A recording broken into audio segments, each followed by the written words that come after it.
Okay, it's gone 9 o'clock on my, or 10 o'clock on my watch. Good morning and welcome everyone. I'm going to ask Councillor Wharehinga to open with Karakia for us. Thank you. Sure.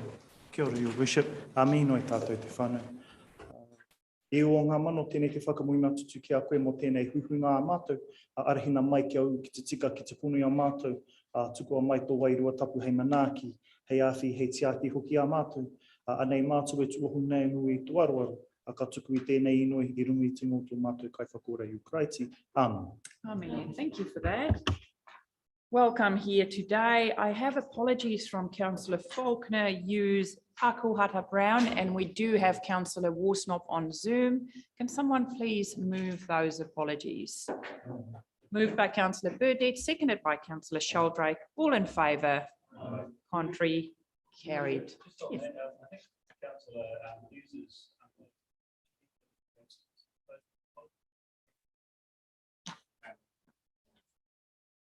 It's all good. We'll see how long it goes and then we can look back. Any declarations of interest on today's finance and performance agenda? Nothing. Let us move to our minutes.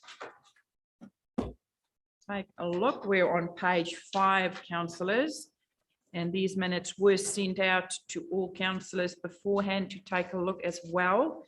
And then we do have our public excluded minutes, which are only noting there. So is anyone happy to move both sets? Moved by Councillor Seymour, seconded by Councillor Burdett. All in favour? Contrary? Carried. So Jill, that's both sets of minutes. Any questions or queries arising from those minutes? If not, let us move to page 11, which is our action sheet. And there's only one item on there. Thank you, Fiona. Councillors have been updated on the rates, the question that was passed there. Thank you for that. And then we've got a new format here, which is nice and easy to read. I see that in tomorrow's agenda as well, just showing us what happens where, who's responsible for what on every agenda. So thank you for that. Do you want to add anything to that, or it's just nice new format of our governance plan? Thank you. So councillors, without further ado, I'm going to take you to leave of absence. No leave of absence today. Any acknowledgement and tributes? None today. Public input and petitions. Extraordinary business. Notice of motion. I am not aware of any adjourned business. So I'm going to take you to page 13. So these are our fees and charges hearing report.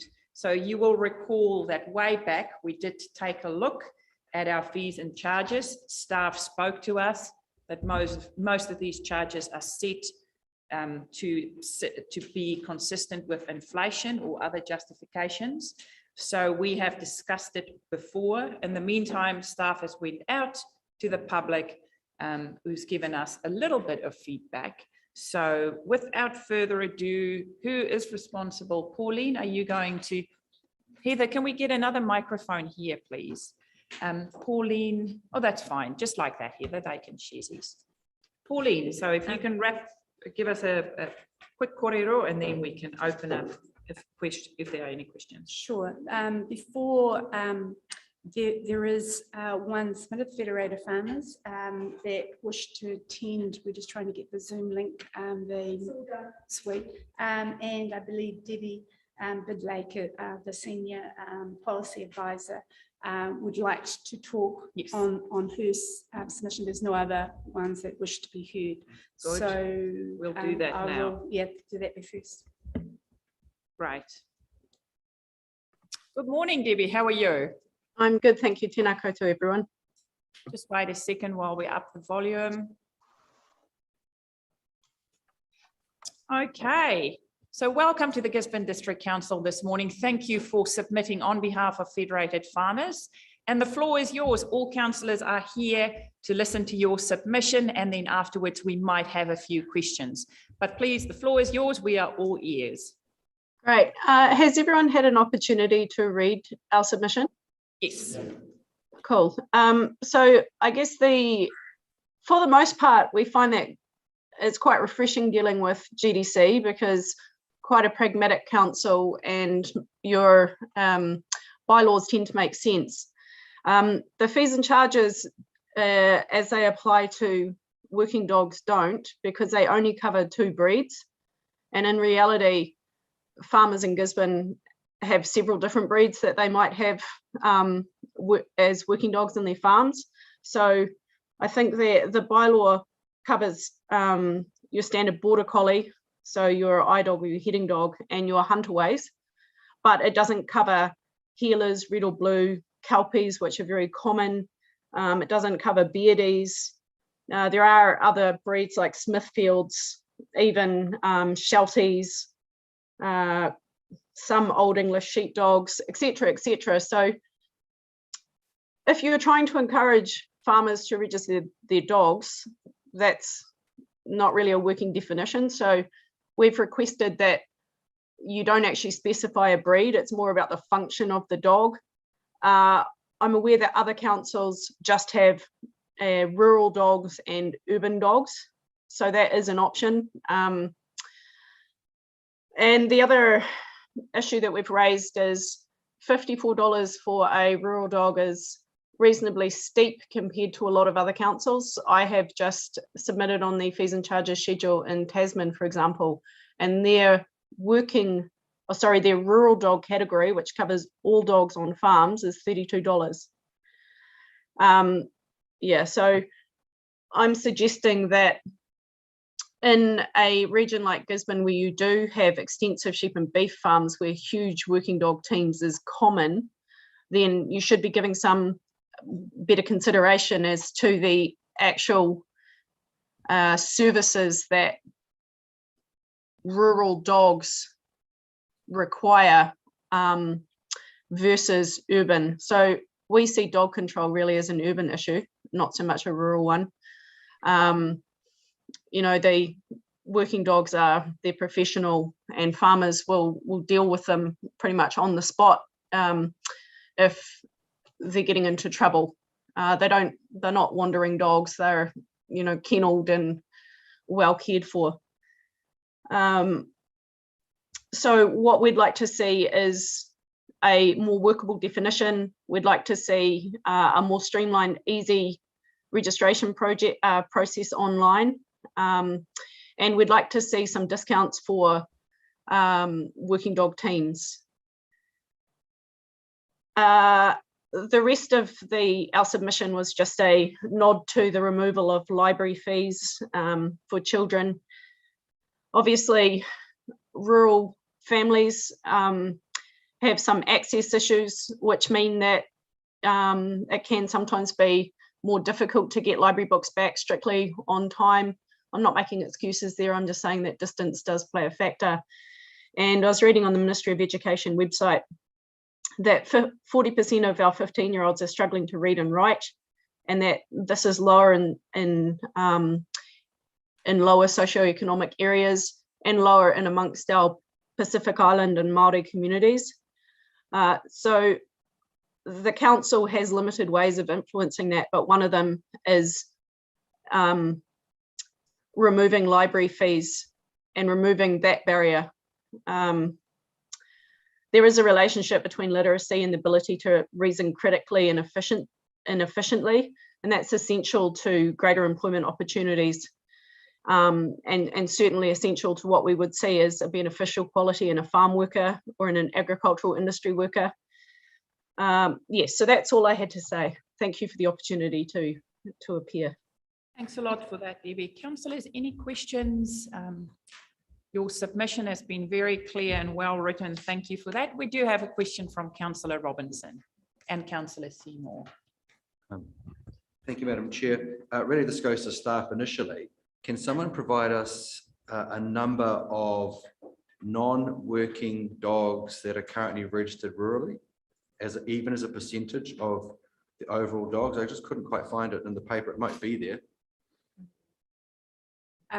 For the chair, it wouldn't be in the paper, but we can actually, you know, give those stats out with it. Most of it is in the urban area, but So we can probably safely assume for the purposes of this debate and this presentation that there's a small percentage of non-working dogs that are on farms compared to the number of working dogs on farms. We would have to come back with their numbers, but it would, are you talking townships, rural townships into that? Farming. Categories?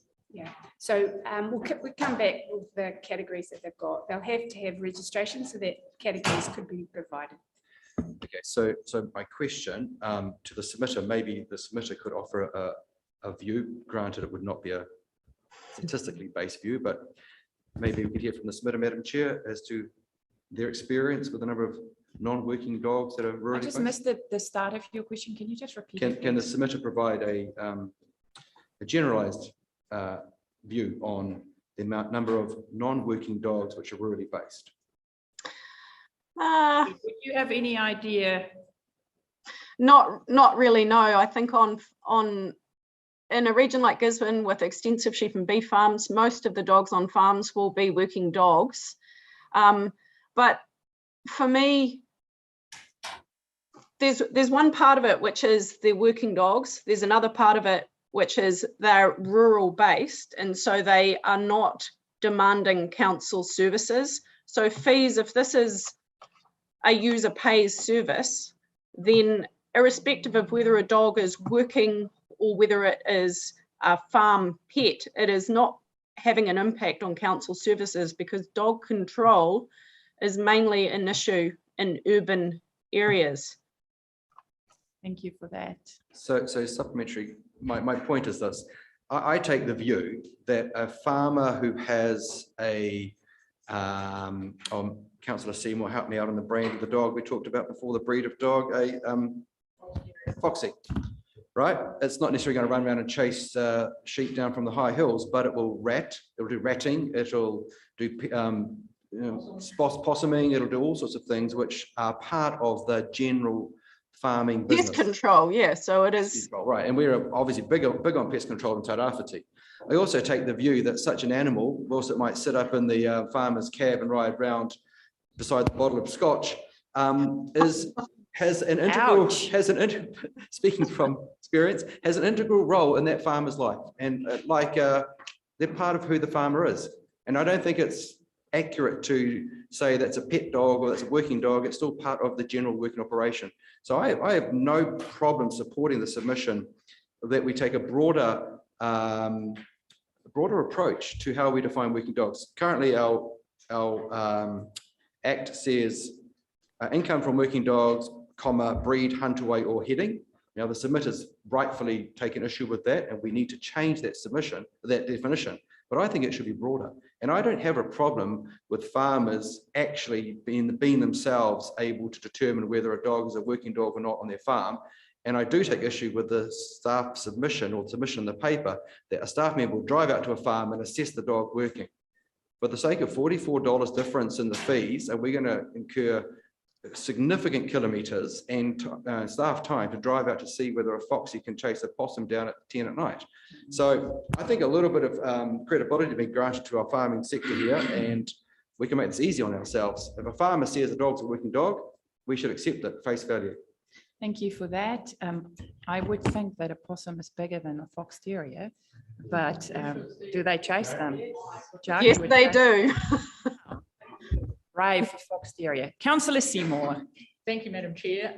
I support those comments, and I do support the fact that we should broaden the definition of working dogs and allow farmers to determine the working dog status, which actually did used to happen. It's only relatively recently that council has decided that only heading dogs and huntaways would be captive. We are strong in this district on pest control, and in many instances, the landowners do the pest control themselves. And you should see a fox terrier, and I can tell you how many times we get up to shoot. They often bail them up the tree, and then you get up in the night and you shoot them. And that happens time and time again because they're a dreadful pest. And while the council does some work from time to time on our farms and pest control, the landowners do a huge amount of that themselves. So I do think it is too punitive And I've also had a lot of feedback from one of our constituents who shall remain nameless, but who you know well, who tells me in Central Otago the fees are very much cheaper than they are here in Tairāwhiti. There is an issue around dog control and the need for it in our rural townships. And Yes. I do know for a fact that our dog control people are kept very busy with dogs within our townships and dogs roaming. So we need to make sure that part of it is well managed. But I happen to support our colleague who suggests that sending someone out to decide whether the dog is a working dog, that is going to be a logistical nightmare to find the day the farmer's at home that is going to show you that XY dog will round up 3 sheep and put them in the stockyards, or just as councillor suggested, put a possum up a tree at 10 o'clock at night. So I do think that we need to think a bit more broadly, that we shouldn't be too punitive. I agree that all dogs should be registered. That's absolutely valid. And some of us are old enough to remember when dog control was really significant and the dog control people came providing dosing for sheep measles and for hydatids. The world has moved on from that. So we actually don't need to see our dog control people that often. If people are legitimate and register their dogs on a readily, easily form that's available online, which most farmers will do. And so I think there shouldn't be a problem. We can always then send our dog control people by exception, but to start out sending them in a mandatory way to look at every dog to see whether it's a working dog or not, I hate to say, but it does seem a little unnecessary. So I support a reduction in the fees for working dogs and that it be wider. I mean, I appreciate that we've probably budgeted on the dollars that are noted in here, but that definitely the batch of dogs should be wider that qualify. Because we do need to take into account there's a pot of money that goes to dog control. And at this stage, it's carved out, I think 60% to dog owners and 40% to 80-20, I think. 20% to everyone. So what we are talking about is moving that ratio, because if we take away from dog owners, there's a bigger pie that is then spread across the region. I have Councillor Seymour. Respond to that though, because the reason we put some in the total pot is about keeping the community safe. I mean, that is part of the role, and education, and which is mentioned in this paper, is something that our dog control people do.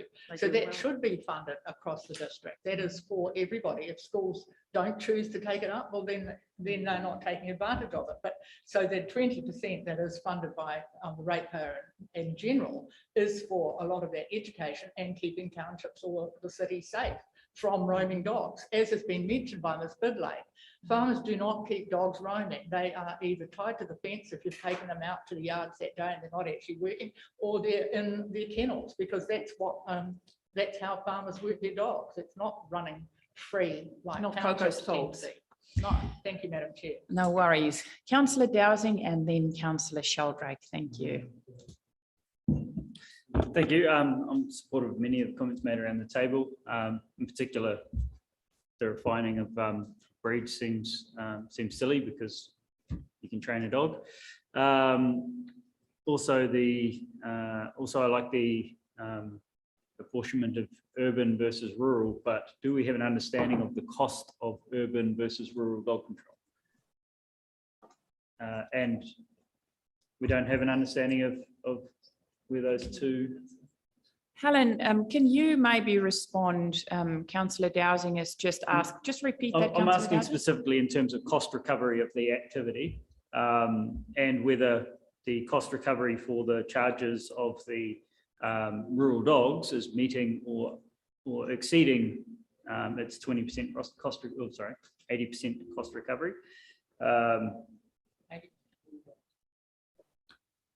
So that the activity of the rural activity must have an understandable cost. Are the fees and charges meeting that cost or exceeding that cost? So when we determine fees and charges, generally we do an analysis of that type. I don't have the numbers in front of me right now, but we can supply them for you. But yes, those considerations are taken into account in terms of that the urban cost and the rural cost. But we also include in the rural cost some of the rural townships. Obviously, people, go into their local supermarket with, as you say, the small dog in the front of the vehicle. We also take a very pragmatic approach when we look at assessment of working dogs. While we do mention some breeds in there, and I think by all means we could tweak that definition to be more inclusive of the types of dogs that are available. We do take a very pragmatic approach when someone says, it's not one of these two breeds, but it is a working dog, whether it's in the categories that Councillor Seymour mentioned. The types of dogs that are involved in as working dogs. It's quite an inclusive process and doesn't always necessitate a visit, but having the ability for our officers to go out and do a visit can discourage things like poodles and other toy dogs that might not have a proclivity to go ratting to be included in that my definition. cavoodle was a great ratter. All right.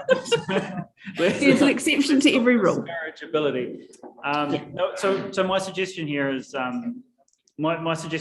that we really should be doing an assessment of the of what cost recovery looks like in those various areas in terms of urban, rural, township, and rural.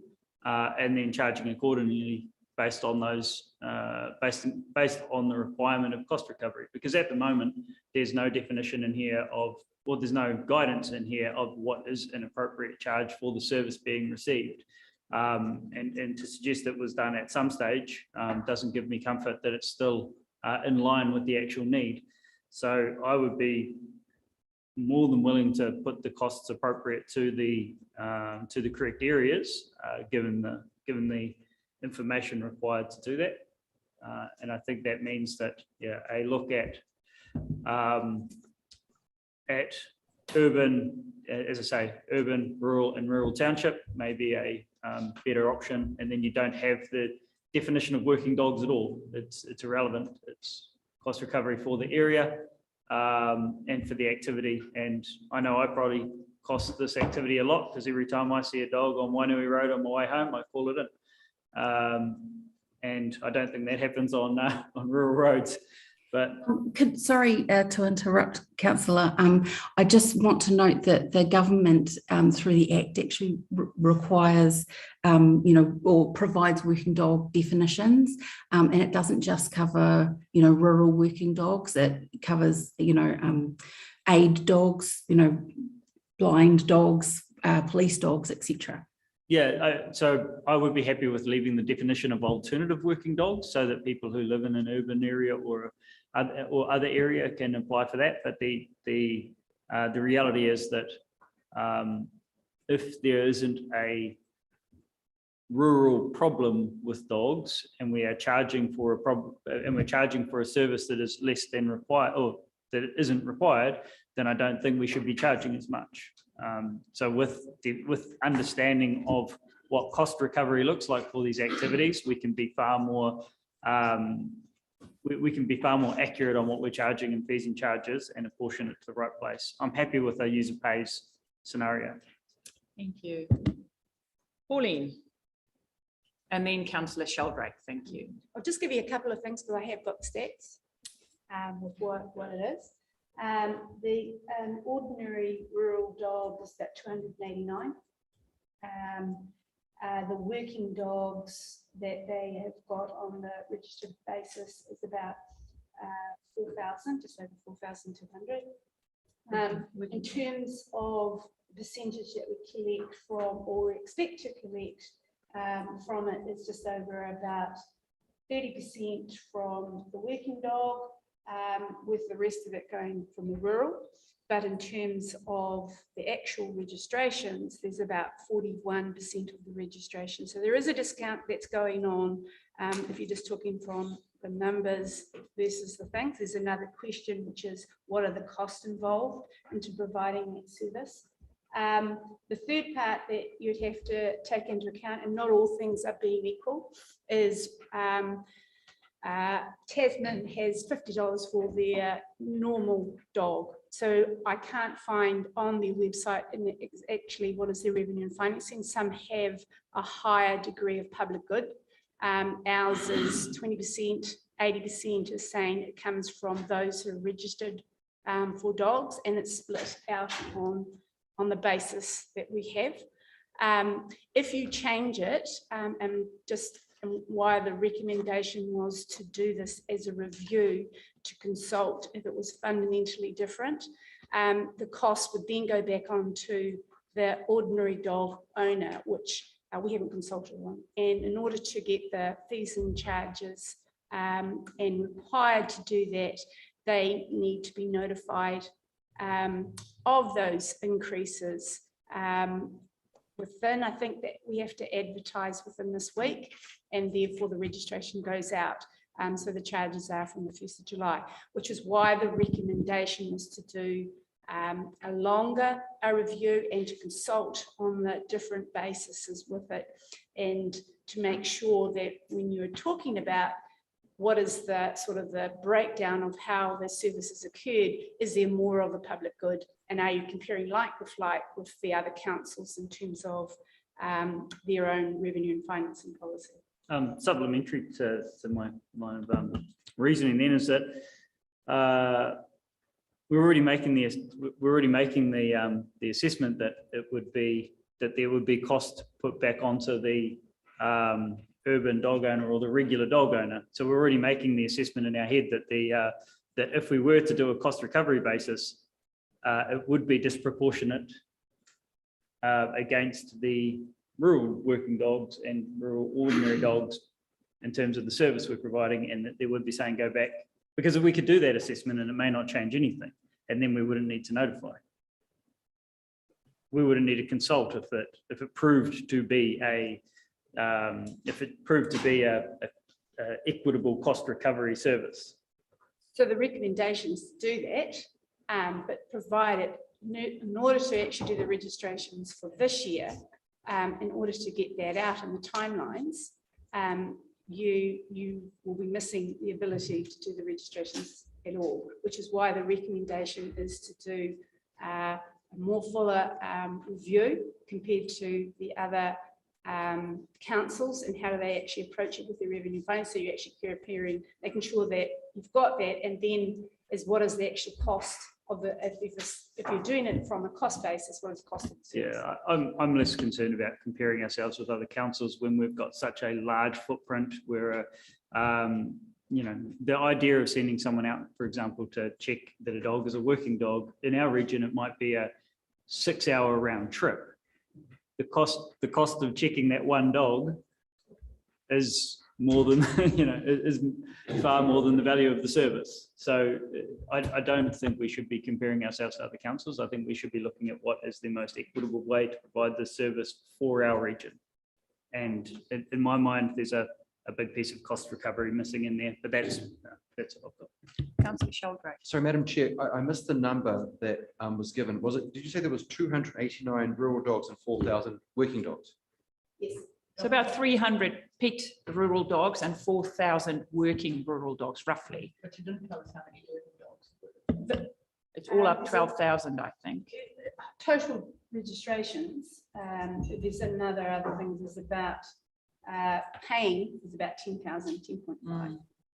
In total, or on top of this before now? No, total. So about 6,000 urban dogs, just roughly. Yes. In urban or Sorry.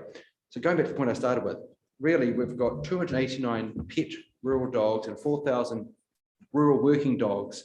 Are we really going to upset the balance sheet if we lump those 289 working dogs into just being rural dogs?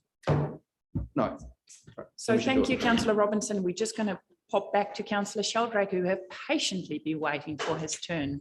Councillor Sheldrake. That's fine. I've got a Jack Russell that got 3 possums 2 nights ago. So, Go, Jackie. and on top of that, he sleeps on my feet, keeps my feet warm. So seriously, we're tired. At 14, it's not bad. No, I just wanted, I absolutely support what Councillor Robinson, backed up by Councillor Seymour's comments earlier. I don't think we can hang in on breeds at all. I think it'll be real keep around there. I've seen a Labrador working, a Labrador gun dog working in the yards like a huntaway all day, going hard. The only thing he couldn't do well is jump the yard gates, but in there he barked and work on a command. So, you know, I think it's like as vehicles get more multi-purpose and things, dogs can adapt very well. So I'd be keen to see that revisited, and the numbers we've just quoted, percentages, sort of really back the argument. Thank you. Madam Chief, may I ask something? Yes, Councillor Seymour. Oh, sorry, People are Councillor. testing me today. Councillor Badet go first, and then we'll give Councillor Seymour another go. Totally agree with the submitter. If you go to page 27, and you'll see a caption there, the fawn working dog is the centre of is a red heeler. Currently, the council requires the farmer to pay 99 rather than 54 to register. Whether it's a red heeler or a blue heeler, when you want the weight crossing the river or in the scrub, straggle mustering, that's what that dog does. And he's a gun at it. He's a very good working dog. So whoever's decided, I mean, we can move numbers around and talk about who should pay what. Dog control will tell you the bulk of their work is here in the city and its immediate surrounds. That's as far as I'll go on that one. Yesterday, I had the privilege of dog control taking away 3 unregistered from 6 that were at my Kahara woolshed. Not mine, not my men's, but they do a very good job when required. However, we need to put a balance around this, because those farm working dogs and those little mutts that we all have one that chase the possums get to be a nuisance in the yards are essential, and there shouldn't be any differential over charges. I just want to add this. The last time we had an argument, and this is going back a while, the account that everyone drew from, dog control, all the services, had almost a $900,000 credit in it, and we were almost at the end of the financial year. So I just wonder what the position is, because there's no figures here to tell me where we are on this one. But anyway, that's my say on the dog control here. You can't differentiate between working dogs and pets, especially on farms. Thank you. Councillor Gregory. Thank you. I also agree with Councillor Robinson and Seymour with regards to this, but I just have a question. When we think about working dogs on farms, we all think about the big farm and the big teams and the little, maybe house dog, and that's all fine. I don't have a problem with them all being in the same boat. But does rural include the flats and the Lifestyle blocks. yeah, that sort of thing? Because I think it does it? Rural dogs. I just need to see what the it does. Because there's lots of dogs out there too that wouldn't come under that category. And I used to live out there and had a little ratter, which was a working dog for some time before the rules changed. So I just wonder if there, you know, you do open it up for a lot of people to take advantage. If I agree that way out on the farms is all good, there's not much work for dog control involved, but when you get further down, that's where the problems start. Thank you. Councillor Foster, do not even put your hand up, Councillor Robinson. Yeah, no, I agree with the conversations it's had at the moment, but I do have a little bit of a question about where's the divide between urban and rural? You know, I mean, you're saying out on the flats, they're classified as rural. So where's the line? and it's obviously moving rapidly outwards. So where do you draw the line between a rural and an urban dog? They would be the normal boundaries of the city boundaries that you'd be considering. Would be any different from that?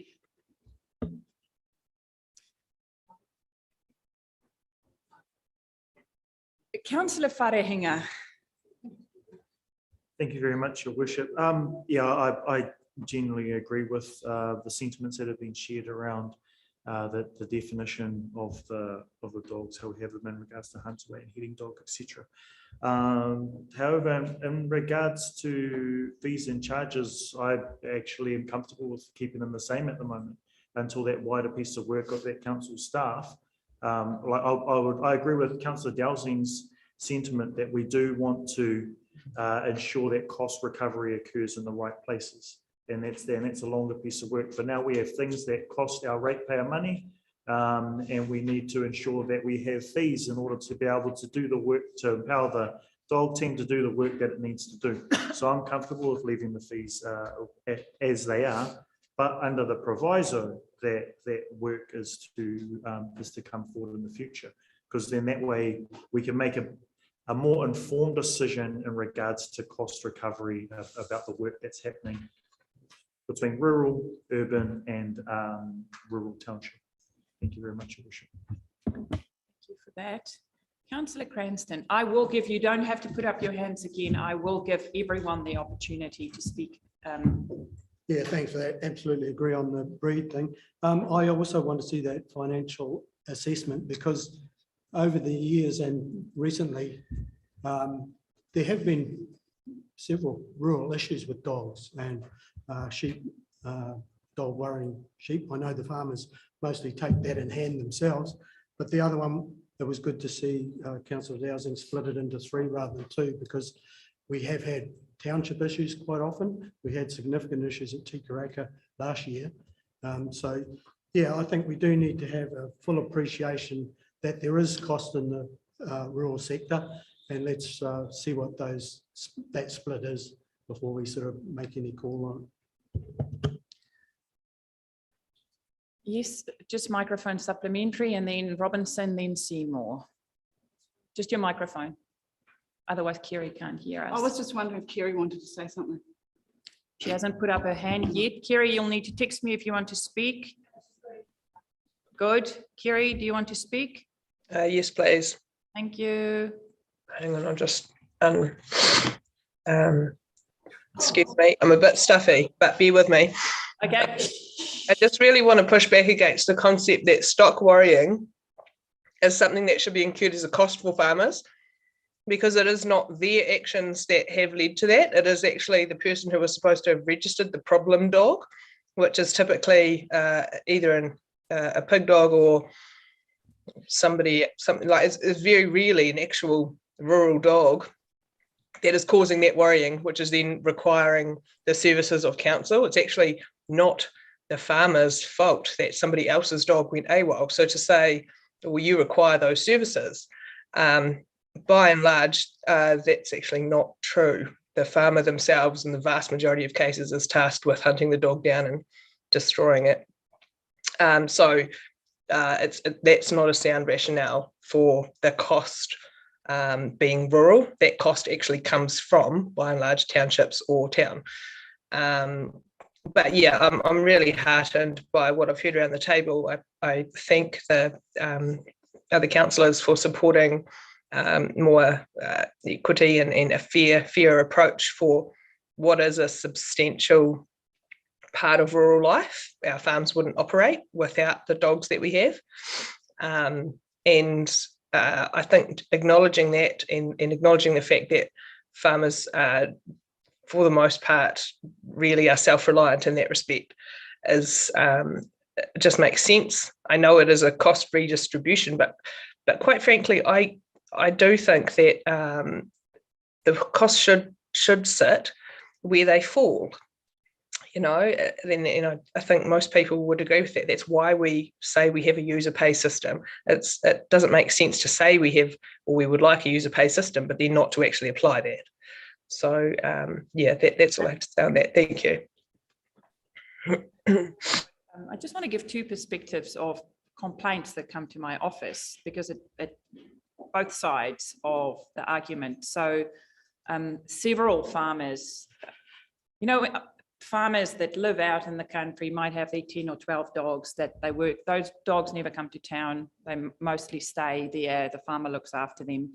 So often I get feedback that it should, the same that was raised by federated farmers, cheaper registration fee for, say, over 10 dogs. And also they can be trusted to tell us 10 of their dogs or 12 of their dogs are working dogs, and they might have a fox terrier there as well. The other side of the coin, which Councillor, so I support that. I do support that, because I know, and Ross is in the back here, he works so hard. Complaints, constant complaints, just what Councillor Dowsing raised as well in our urban areas, but also I live on the flat, so there are lots of complaints there as well, and they deal with it very, very well. The other side of the coin is the public coming to me saying, I don't own a dog, why am I paying for anything? And it's the same what Councillor Kiri, what's his surname? Worsnop just said, farmers saying, well, I don't want to pay because it is a urban issue. It should be the person who registered the dog or the pig dog, or that's not part of it. That's what a lot of the public are saying to me as well. Why are we paying a certain percentage? So I'm just saying there are so many different views here, but what I'm asking of our staff, and I'm going to ask of Nadine to clarify for us soon, you can see what we are after here is some common sense that we want to maybe see incorporated when it comes to farm dogs, possibly widening the breeds, which at this stage, it sounds like it will be straightforward-ish. And then also maybe going forward. So what I'm after is, what is the process? Because we're here in a hearing process. I just want to know if there is any way forward, and then I will, or what would be the way forward. Just let's listen, let's just give staff the opportunity to talk to us, and then we will take it from there. Thank you. Thank you, through your worship. So the first thing is you need to determine what it is you want to change, and then we can provide advice around that. I believe there's no issue, Helen, correct me if I'm wrong, in terms of expanding that the working dog breed. Correct.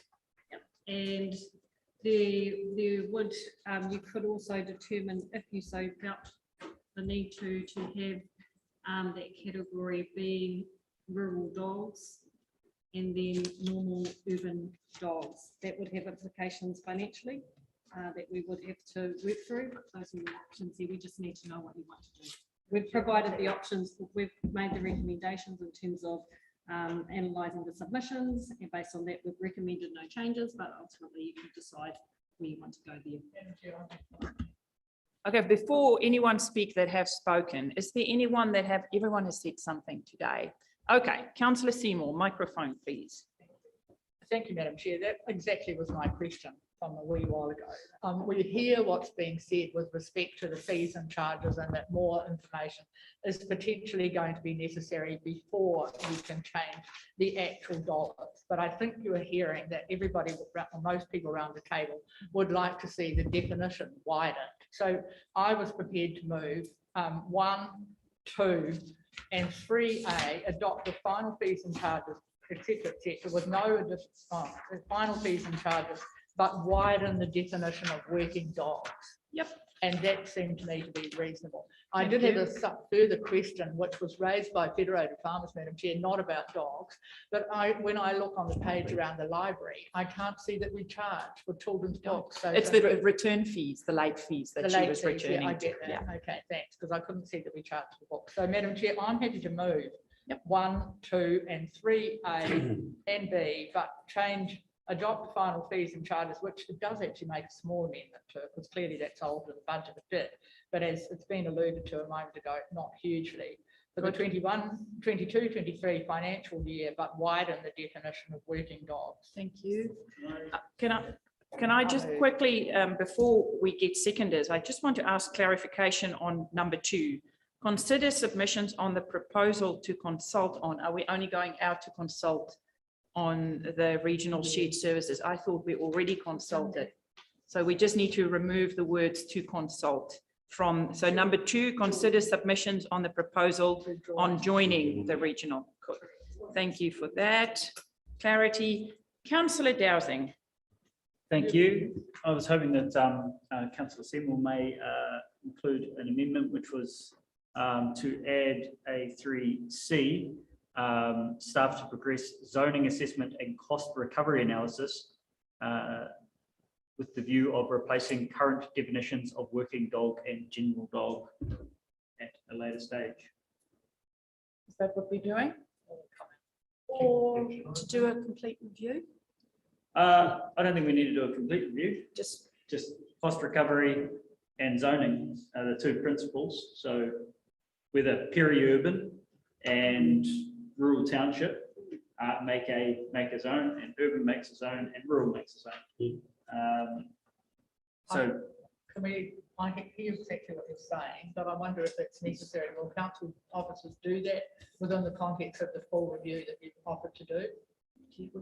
Yes, but if you want to, if you would like that as a resolution, so it's noted, then that is fine, but we would do that as well. it's to give that specific direction for future work.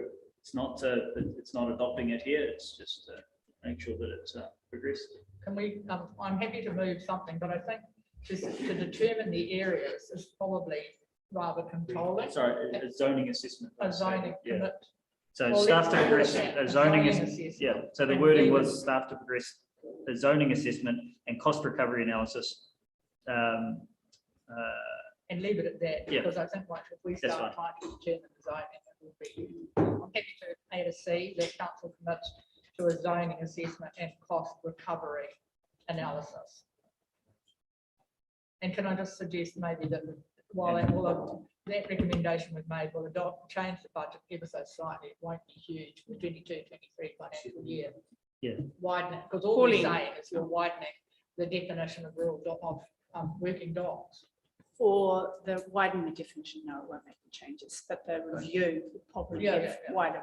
Yes, but there will be a slight change from 1 July if you allow people to register all their dogs as working dogs that genuinely are working dogs. That will make a slight change, but it won't be huge. Thank you, and I'll second. Councillor Robinson. Thank you. So I just want to clarify Councillor Seymour's proposal, because the wording that we're dealing with here is rural livelihood dash income from working dog, comma, breed, hunt, weight, or hitting. If that's what we've got in our system. So if the words simply breed, hunt, weight, or hitting were removed, it simply says rural livelihood dash income from working dog, $52. And that leaves open the definition of working dog. So I would propose, Councillor Seymour, that your amendment simply say, by removing the word breed, hunt, weight, or hitting from the current, not sure what this is, dog registration fees under Dog Control Act, blah, blah, and that will solve our problem. I'm sure Councillor Adjournment will agree with me on that, because what that needs to do is just add in, and still is a recommendation A, 3A, adopts, but widens the definition of working dog by removing breed, hunt, weight, and hitting. Yes, yes. Okay, people, I think we have made our point. Councillor Wharehenga. Thank you, Your Worship. Yeah, you're right. Like our point has been well made in regards to this part of fees and charges, but I really wanted to speak to something in regards to this paper that's actually really quite dear to my heart, is actually the library fees and the removal of those for children. Submitters have been correct, and we all know logically that it's very correct that it's disproportionately punitive, especially to children, especially the children that grew up like myself, Māori, lower socioeconomic, which is a politically correct phrase for growing up in poverty, right? And I remember the anxiety that those fees, those late fees used to cause me, because I used to get out so many books from the library. So it was like 12 books per visit, and you weren't allowed to get 12 books, but they really liked me because I always got books, so they would let me take more books than I should be, which meant that I was also getting more late fees because I was reading the books 5 times. So I think it's very sensible. I think it's very sensible for us to remove that, and it makes me glad for those other little Joshes out there that might be getting lots of books from the library. So thank you very much for that. It's great. My only concern with that is I absolutely support it, but if there might be no incentive to bring books back. You know what I'm trying to say? That's wanting to be an incentive to give someone else the opportunity. The whole process is to give everyone, say, 2 weeks or to deal with it. I'm just concerned that often for myself, speaking from a personal point of view, it was the fact that I had huge late charges that would make me not want to bring them back, because I just knew that I couldn't afford to pay those charges. Yeah, like it sounds crazy, but you know, like, and we're talking about a family that didn't have a vehicle in order for 6-year-old Josh. Like, I'm not going to trek through the rain to drop off 16 books. Let's be real. I picked up those books from a school trip that Awapuni school teacher would take us there. So I'd be going home knowing that there'll be a huge time between when I'd visit that library and the next time that I'd go.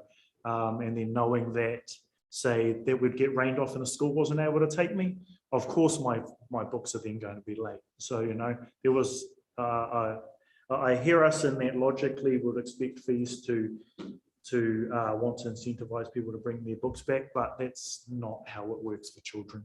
You know, that, and that's just me speaking from my own lived experience. Penny, would you like to comment?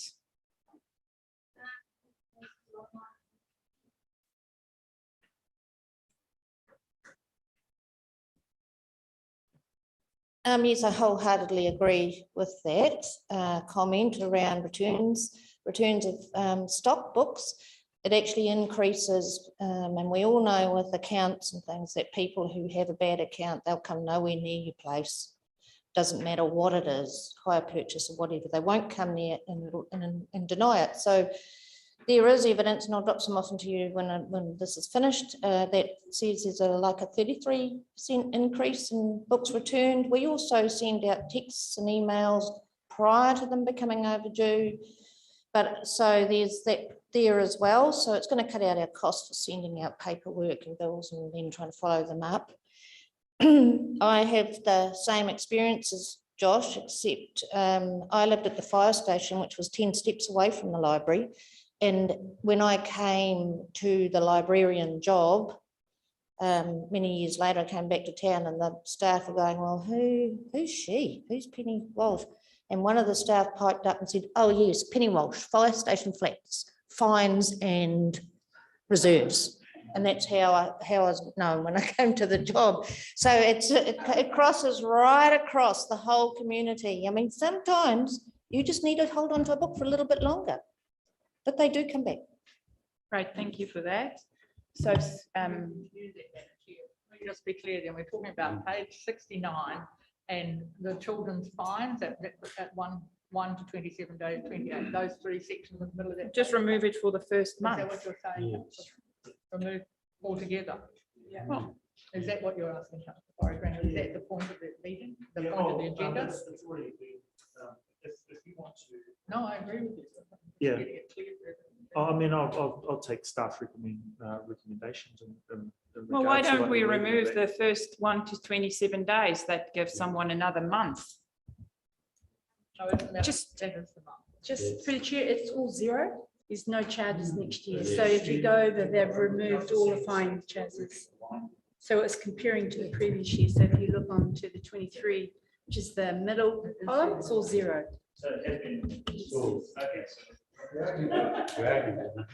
So, okay, we're arguing about nothing. Through the chair, we would still pay, we would still charge for books that are completely not returned. We'd still send an account for the book or damaged books or items. that would still stand. Most of the libraries have I kept had that. to replace a book that our dog hates. Of course you should. 27, it was. It's a working dog. This is a working dog. Madam Chair, I recommend. I'm going to say all in favour, contrary, carried. Far out, I feel like I need a drink, a coffee, I should say. Okay, we're going to push ahead, everyone. We are going to move to this request for funding, which does not make me happy, but just shows you what is happening as the new regulations come in. Taumata Arawai is coming, putting new regulations, but luckily we will be able to transfer this debt over. So I'm going to open it up for Pauline while I grab a coffee. I haven't got anything extra to add. It's just probably take it as read unless, yeah, and Dave said he hasn't.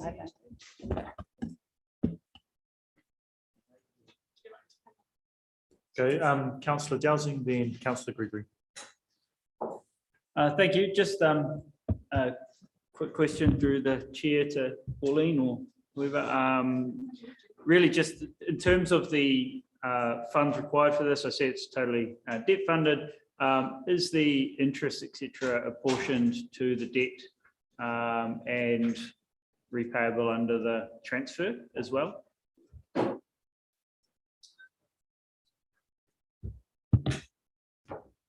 For any operating costs from now until the transfer to the new entity is council's costs. And so, no, the interest will not be transferred to the new entity. So interest on the capital expenditure debt falls into operating expenditure, is that correct?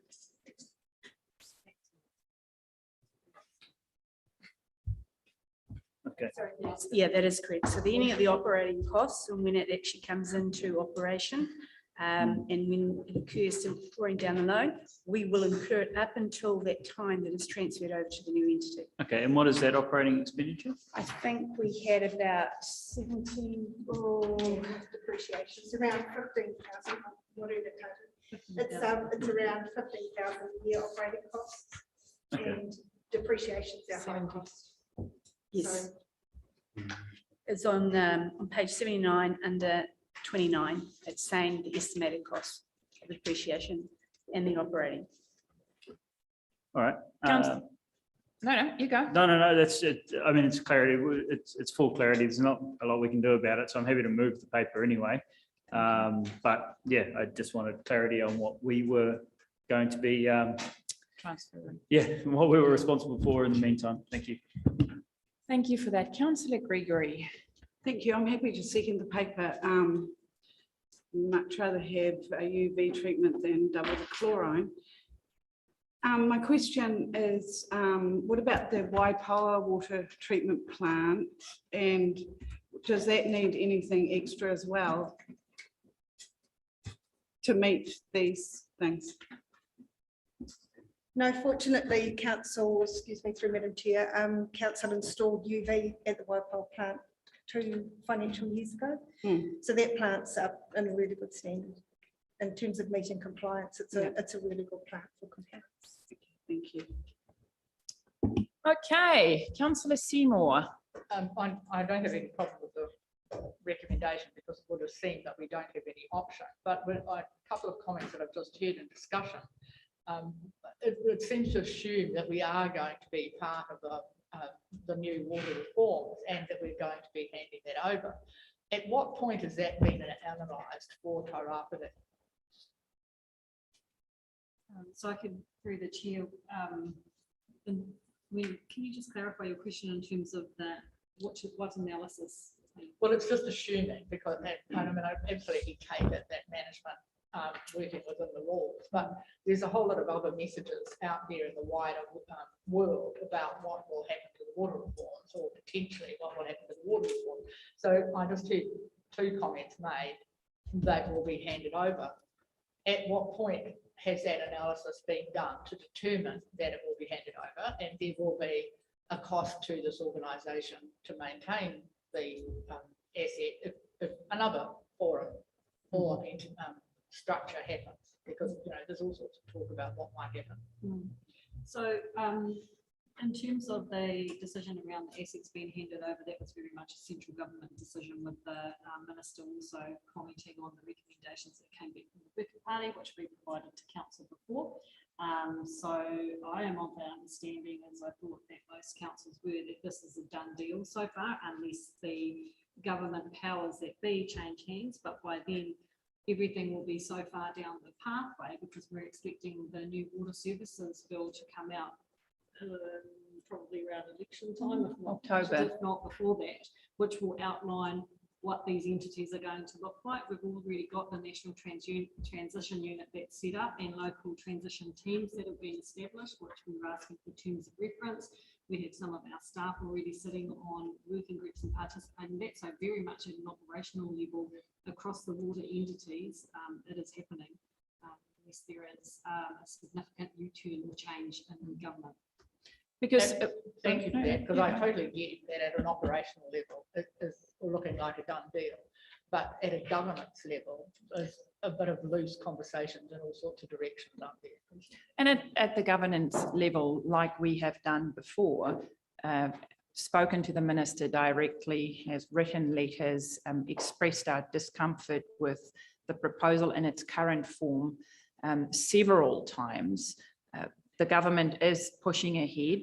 We can see that, and I'm already receiving phone calls, which I received 9:30 p.m. on Sunday evening from the Dominion Post, wanting to make a story in regards to water assets in Wellington, that Wellington is, this is just him saying that they say they're not going to do X, Y, and Z work because they will hand over the assets in some time. How do we feel being in the same entity of such a big group that there might be talk? And this is just speculation. This guy just left a message for me. I didn't respond, but there are already that type of discussions happening as well. But at the governance level, we have, as always, said what is being proposed, being part of a huge group, is not fit for purpose for Tairāwhiti. And we will keep saying that. But our staff are on timelines where they are consulted, where they have to be part of. And if there is a government change at the end of next year, the National Party has said that they will reverse that. But for us, we assume we work with what we have now and what is being put in place. The government has made the decision to carry on, even though there are quite a bit of pushback from most mayors.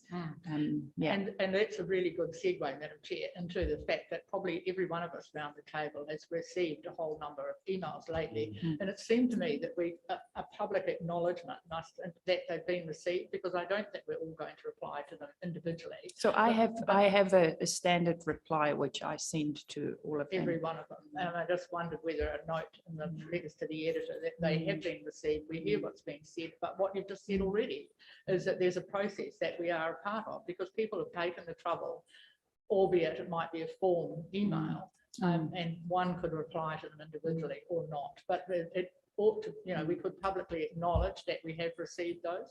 Yes, and I have written to one specific person who wrote also a personal email, and also just outlining the process we have been part of, where the letter states, can Gisborne District Council publicly oppose it? We have. We've done it several times, so I can forward you that response, but I don't think there's any expectation that councillors respond, but my office will acknowledge receipt of those and acknowledge. That may be even a small acknowledgement in the Gisborne I can Herald do of the that. letters to the editor page, acknowledges that the people's concerns have been shared with us. Yes, and also today we will have our discussion with Stuart Crosby as well, where that can be raised. But yes, we've been it is two processes which are happening, and we've been staunch in saying what we believe we will lose in this, and we will see how this process plays out. Thank you. Because there will be huge impacts for us. Anywho, we are talking about a total different issue. I did let this go places which is not part of the paper, But I do have a mover and a seconder on page 74. If there are no more questions, all in favour, contrary, carried. Thank you for that. Thank you, Judith. Okay, I'm just going to ask councillors, just take your own little breaks because we will be breaking. Oh, people don't want little break. Okay, the CEO, we will break now for a quick, I just see nodding around the room. I didn't realise. I helped myself to coffee. We'll be back 11:15. Thank you.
We are back in action.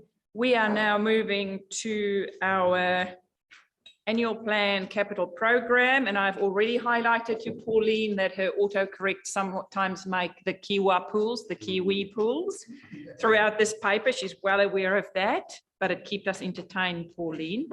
Do you want to give a quick lowdown and then we can discuss what we are seeing here? For the chair.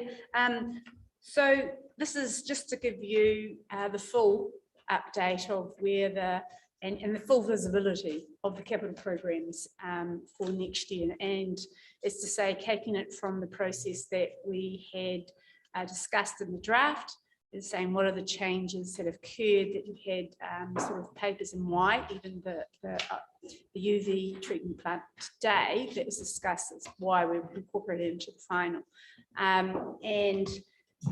All of those projects as such is one place, so you have a chance to have a look at it and what are the other changes. Ahead of adopting the annual plan, which occurs in the end of this month, 23rd of June, I believe it is. But happy to take any questions with regards to this. Thank you, Pauline. Councillors, any questions or queries? Councillor Foster and then Councillor Cranston. Yeah, thank you. I'm just on the page, bottom of page 91, 1,000-year bridge, carryover planning underway with trust RFD on an overall strategic plan. This has been ongoing for a long time. There's even a shaft being put into the hill already to accommodate it. And can we get an update on where we're at with the 1,000-year bridge? Please. Through your worship, we have. Sorry, Dave, you go. We have been working on the 1,000-year bridge with construction with Curry's contracting. They've done the investigative works. We've still had to put through a variation to the consent because the consent we had was a very different one, which I think Helen was about to say we've just been granted. So working through with that, but in the meantime, we've been doing some work with Trust Rafferty around the site, how we'll integrate and some of the extra funding that they can potentially provide as part of that. But the works are underway with Curry Construction, and a lot of the stuff's been off-site, delayed like everybody else due to international lead times. Are we looking at an end date at all? Can we be provided with an end date at all? Or that's not too aspirational? Through you, Your Worship, I'd bring that to an operations meeting. It's just, we've just got consent, so we'll now need to hear from the team as to what the new lead time will be, given the delays we've had. And it's not because of consenting, it was due to other things too. Councillor Cranston, thank you. Yeah, thanks. Under projects for change, I did bring this up at Regional Transport and I've decided that it's only the squeaky wheel that gets heard. The Tarahia walkway cycleway, there was a massive amount of money through the budget for cycleways and walkways under the climate change banner. There's no mention of it in here. Now, this is going to take us out 3 years and I'm really concerned about the level of carryovers. It seems to me that the carryovers are pretty much the whole of the next year before we start with what we are supposed to be doing that year. So I'm concerned that the distance that Tarahia Walkway Cycleway will get put out there is getting to be long way. So I'd like to see it kept mentioned if they're possible to keep it highlighted, because if it's not, with the funding that is coming out from central government for these initiatives, I see Christchurch is in the middle of a $301 million spend on cycleways and walkways, and it seems that we do a bit and then we sort of a little bit stop-start on it. I'm very keen to not be stop-start on this because, as I said at Regional Transport, this is the end of a jigsaw puzzle for climate change in Gisborne, because it then allows all the school kids to get to school, hospital workers to get to hospital, and a massive tourist opportunity for us. So I really think it still should be a focus, and it's not mentioned in here as a project at all. So I just want to keep it highlighted in every opportunity that we've got, because if we do get things like the shovel-ready thing happening again, which is unlikely, but we do want to know that we've done the work and we're sitting in a place ready to go. Thank you for that, Councillor Cranston, and I support that. It is a very important part of our whole linking up cycling network, which not only have health benefits, but with climate change, will have that climate change focus as well. Any other questions or queries? If not, yes, you may. Right down the bottom of our schedule, page 91, Hawaii Turanga, and it seems to say the same thing as we've been hearing for quite a long time. Currently consulting with iwi regarding asbestos removal. Is there any movement at all on that project? Through you, Madam Chair. We have recently had feedback through our project team with iwi represented on that group, and are forming a plan for the next phase of the project. Does that mean something will happen, or is that still? We're still working through the terms of reference for that, but there is traction. Thank you very much. Great. Thank you. That would be great. Did you say you moved the paper? Yes, I do. Moved by councillors, seconded by councillor Badek. Do you have another question? Councillor Cranston. Yeah, the issue of the carryovers, I would like some commentary on that as to what is the impact, say, in year 2 and 3 of that, you know, because when you go through that list of carryovers, it is a significant piece of work, and it will take a significant part of the year that it's not allocated to. So just looking forward, is there any way of indicating what we've got planned for year 2 and what we've got planned for year 3? Is there any indication of whether it's possible, year 3 is possible or not, you know, that sort of thing? So part of that, quite right, in the paper, we discussed and asked the question, if there are certain conditions which have made it more difficult for us to complete jobs through level 3, level 4, COVID, people's accessibility, rising inflation, and supplies.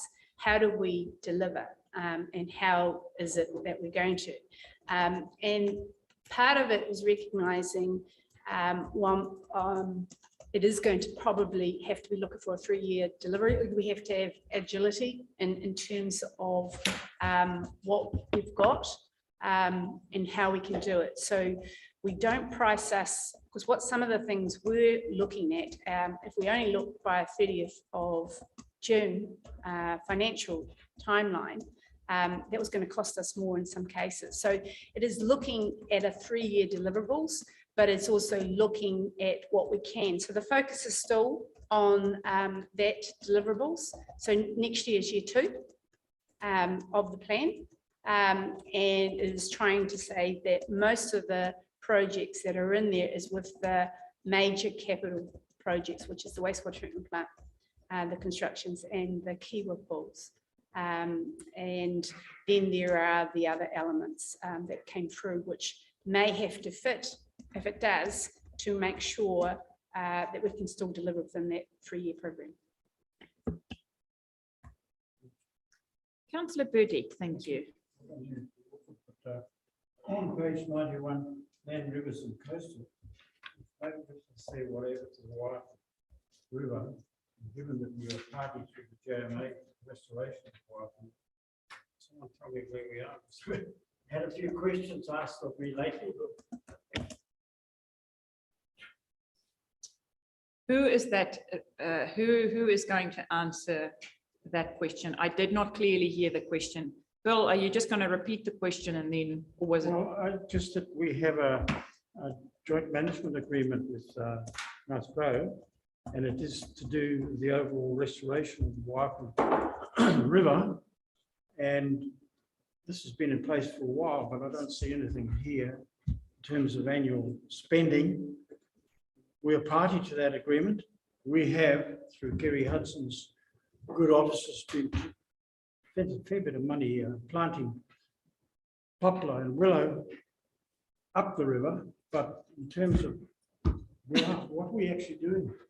So through you, Chair, we've got 2 agreements relating to the Waiapu. We've got the joint management agreement, which is the planning for the Waiapu catchment, and that's operational expenditure, so you won't see it listed in this report. And we have the joint governance group as well, which is the Waiapu restoration program of works. Again, the input that we're providing is operational at the moment. So there was no capital expenditure included in the long-term plan for projects relating to the Waiapu. I understand that they're working very hard to get a program manager in place, hopefully funded by MPI. And there may be some projects that fall out of that program development that do require capital expenditure, and then that will be coming back through the next long-term planning process if council input is required and investment. Thank you for that. And Madam Chair, can I direct a question to David in terms of the dollars? Oh, no annual And plan. what is going to would be happen complete without that This is word. the 8th year now, David. You and I are constantly in mind. But they are required, given those last two major flood events. There's been a lot of damage done on the Waiapu River, more so at the lower end.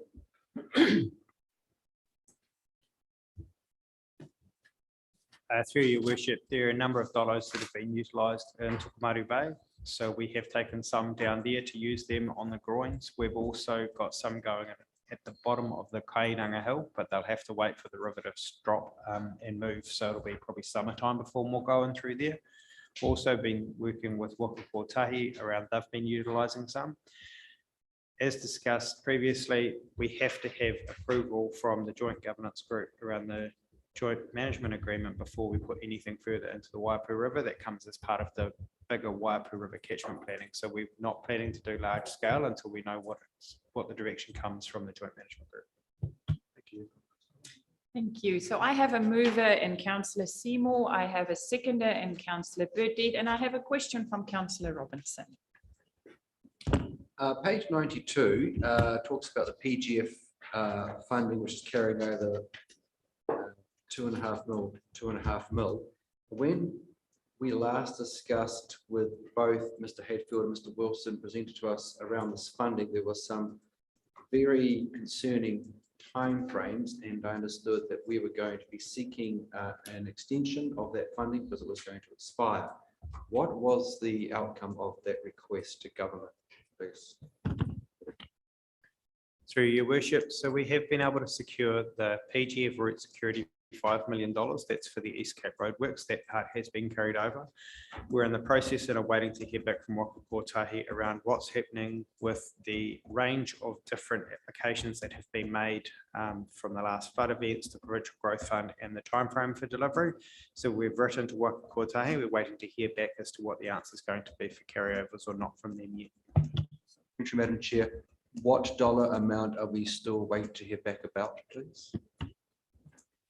Through your worship, so there's a number of claims from the emergency works that we have put through, but then also the new emergency works. I can't give you a number because we've bundled those numbers together to ask for those to be carried over between the financial years. So I don't know the difference between the two of them at the moment, but I can get the team to report that back. Thank you for that. So I have a move. Councillor Seymour, would you like a right of reply? I've also had a question through you to council officers in respect to now looking at this over a 3-year program. I think we really should have it. We have that information perhaps brought back to us through you, Madam Chair, because I think it is of interest. What do we think we were going to achieve this year? It needs to be pushed out. And to the question that Councillor Cranston asked, what's going to happen to it next year? We have rated for the interest, which we do. We don't rate for the capital, but we've rated for the interest that we would be committing to. So it would be good to see what the before the local government elections, because that will be all new to the next lot of councillors, and we should have an overview of what we think the capital works program is going to look like based on the costs that were built into the annual plan for the next 3 years. Through the chair. So basically, next year's annual plan is a reflection of what we're going to do in year 2. So that's what it's saying. But what we will start to be reporting of projects is actually the delivery of year 1, year 2, year 3, and we'll say that the rolling parts of it. So this is what we've got in the annual plan is what we actually expect to deliver. But we will start to report on projects over the 3 years. So when you start to get into next year, we will have a 3-year rolling program as well with it. But basically, this program here is exactly what we expect to do at this point in time. Absolutely, Madam Chair. But can I just say something to that? I completely get that. But the reality is going to be something different because this is what we can't do this year for all of the reasons. We've already got a whole year's activity built in to 22, 23. And then we've got 23, 24 in our 3-year plan. So there will be some movement of the completion date, for example, of the Kiva Falls or the completion date of the wastewater treatment plant. So I think we should see what that is going to look like with this substantial many millions of dollars of work that we can't do this year for a range of reasons. And some of the reasons will still exist next year in some way. And then what impact is that potentially going to have on what we've got in the plan for next year? As you say, it is in the plan. No one's saying take it out, but you must be able to make a high level assessment of what it is that will be able to be achieved when you push this much work into next year anyway. That's what I'm asking for, Madam Chair. Mr. Wilson. Through your worship, on the 16th of next month, we're meeting with our civil contractors to talk through the volume of work for this year. Working from that, there's something we can provide, which is our program overview for the year, which is what we do every quarter with our contracting industry. So we're happy to give that breakdown to a committee, probably operations, around the time, the spend, and that goes from procurement, consenting, actual delivery, and we map out the whole 12 months. We actually go 18 months out, but we can give you the 12 months that we're talking about for next financial year as part of that. Thank you. Okay, all in favour? Contrary, carried. Thank you for that.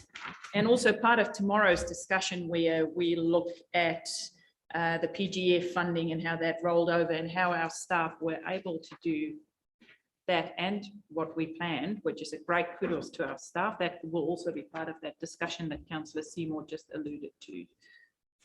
Okay, councillors, let us go to our next report, which is the rates and sundry invoice debt management. Lovely to see movement here. Page 96.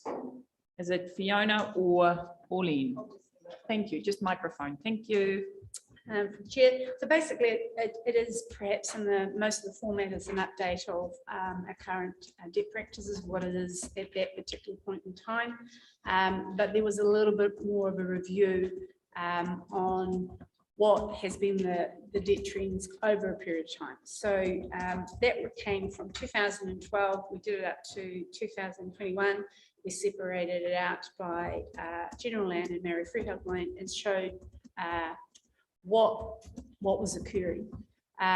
In terms of some of the analysis, it was also taking on a previous strategic review on Mary Freehold land, and it was looking at that, what was the practices that are there, and what were the resulting issues that is inherent in a way our rating base is.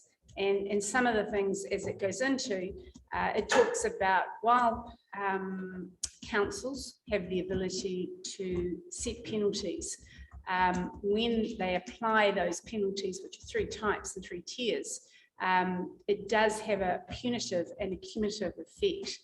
And what we've found with the new direction from our own CE, whereas trying to work with people and to have more of the solutions with it, that has a better effect than actually applying a penalty. It becomes that becomes more manageable, and that the debt isn't actually increasing. It's actually they're keeping control of what the actuals are and how they can go forward. And so part of that was that review, and this is to say we still need to do a little bit more into reviewing those practices and giving to recommendation for the CE to actually have a look further within regards to our rates as a whole. Happy to take any questions arising from that. Councillor Dowsing, thank you. Thanks. I'm just happy to move things. Any other questions or queries in regards to this paper? Well, we've got a mover and a seconder. If there are no more questions.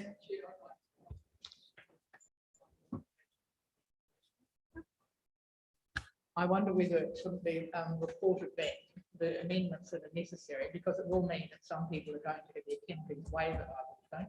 So I suggest that the recommendation to read and remedy where appropriate and report that to revenue and audit. Well, F&P. Well, I don't mind. I just think I had council to begin with, and then I changed it to audit, but if finance and performance, then it can be that. I just think we need to have it reported back and notice, understand how much we need to, how much is remitted from time to time.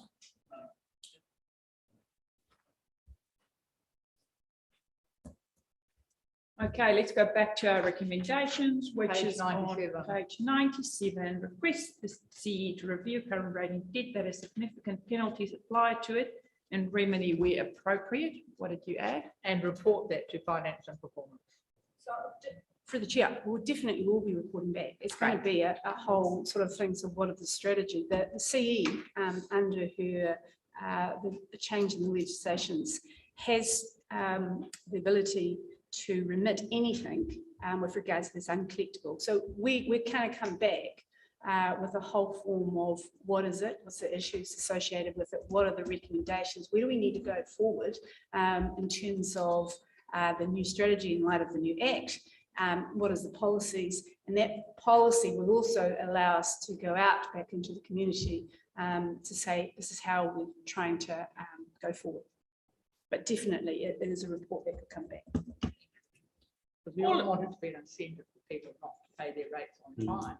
You know, over time, it could go to be, well, we will pay it eventually, but we don't need to because there's no penalty. We wouldn't want that to happen. So just a couple of things. The normal penalties as they come due on the quarterly that's sent out, that still occurs. That's not being asked to be taken away. I can see that, but you know, through the long term, it would become an incentive not to pay on time if it's an opportunity to re-remit it.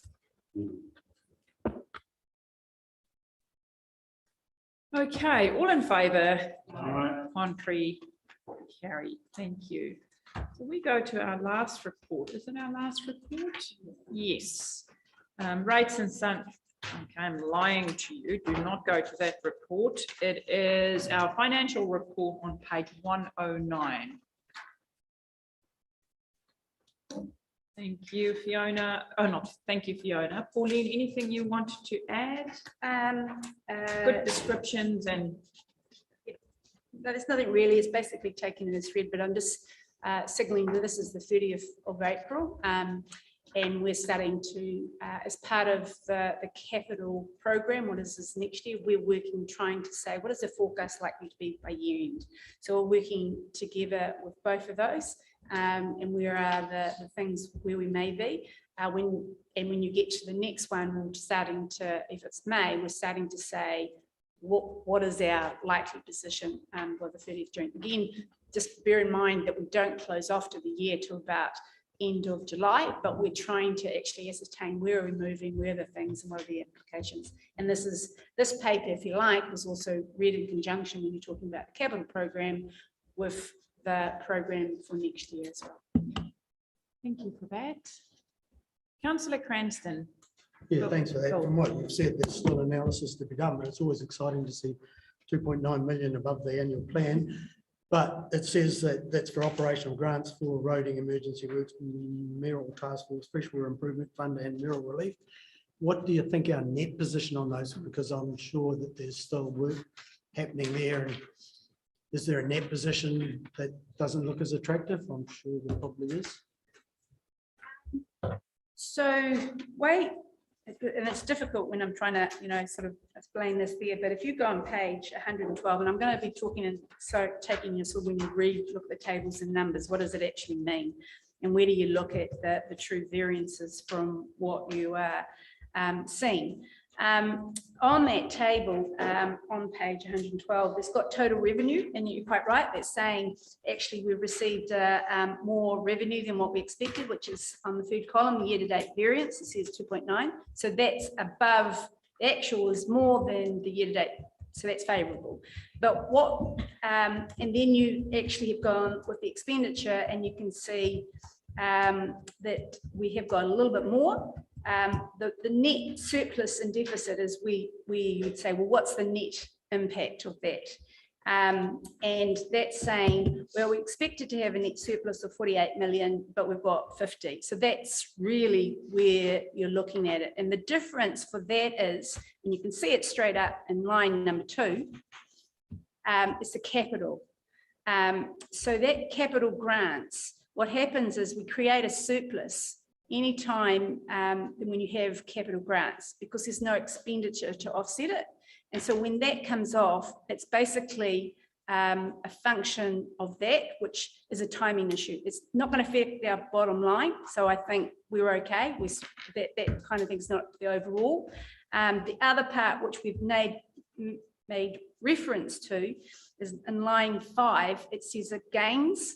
And that's what we talk about, accounting gains on swaps. Those two net each other off, which says basically we're pretty much where we expected to without any adverse impacts.